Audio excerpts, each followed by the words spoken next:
මුළු කවි ලෝකයම ඇති මොහොතක පිනවි තුති දෙමි සිය දහස කෝටියකට ගුණ වී අපගේ ඇමති මැති දුනි හිනි දුම සෙනවී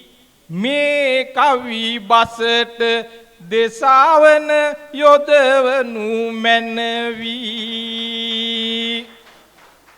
ඔබ දන්නවද හිටිවන කවක කේසරේ හදවත පසා කරගෙන ඇදෙන ඊසරේ මැතිඳුනි ඔබට